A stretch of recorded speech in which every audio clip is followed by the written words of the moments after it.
We're on our fifth day of looking at the 7 I am statements found in the Gospel of John, statements Jesus made that identified who he was and why he'd come. These statements, because they begin with I am, have a direct link with Yahweh of the Old Testament, because as God told Moses, as he sent him to Egypt, tell them that I am has sent you. So it was no accident that Jesus was using this terminology. And now we're in chapter 11 today, and Jesus said that he is the resurrection and the life. Look at verse 25 to 26 of chapter 11. And Jesus said to her, he's talking to Martha here, I am the resurrection and the life, and he who believes in me will live even if he dies. And everyone who lives and believes in me will never die ever. Do you believe this? Now let's go back and get the backdrop. Let's get the context of the story. In chapter 11, Jesus has been out of town, so to speak. He's been somewhere else. And he's not around Bethany. At Bethany, Mary and Martha and their brother Lazarus lived. Jesus was very tight with his family. They did a lot for him. Apparently, they somewhat bankrolled much of his ministry. He was in their home on several occasions. He cared for them. He loved them. They loved him. But Lazarus gets sick. He's so sick that he's about to die. And they sent for Jesus, the sisters, to come and heal Lazarus. They'd known that Jesus could heal. He had healed many people. If Jesus would just show up, Lazarus wouldn't die. But Jesus, after hearing of Lazarus' illness, did not come. Now, this is by God's design. 4 days later, he shows up.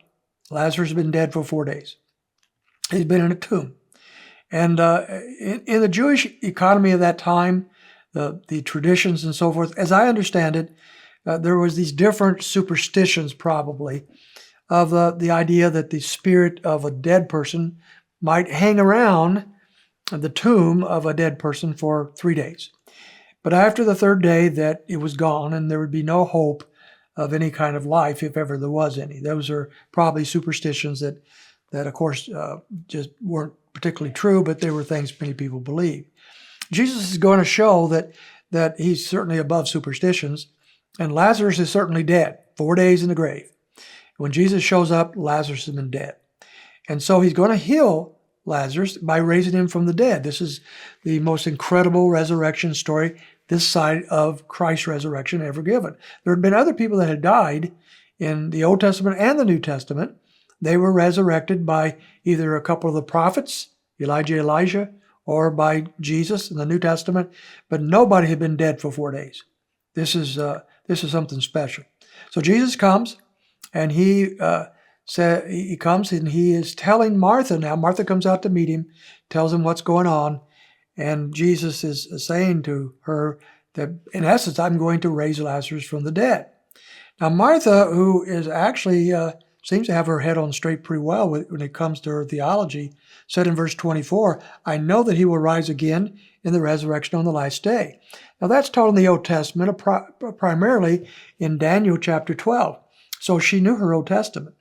And she knew that one day Lazarus would rise from the dead when the righteous would raise. So that's what she thought Jesus was talking about. But Jesus was not. Jesus is basically saying, look, I'm going to raise him from the dead. But he goes back to this I am statement. It's not just that the resurrection of the dead will take place someday, but I am the resurrection and the life. And he who believes in me will live even if he dies.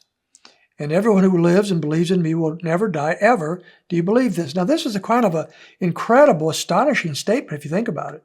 Now, we know the story, so we have a handle on it, but Martha had never read this, okay? And so Martha has a dead brother in a grave over here, and this brother believed in Jesus just like Martha did, and yet Jesus is saying that such a person will never die. What in the world is that about? Well, Jesus is teaching some great fundamental truths that this account would help us understand. But he is saying that because he is the resurrection and the life, he's not saying no one will ever die physically. After all, Lazarus would die again. And Jesus would die for a time.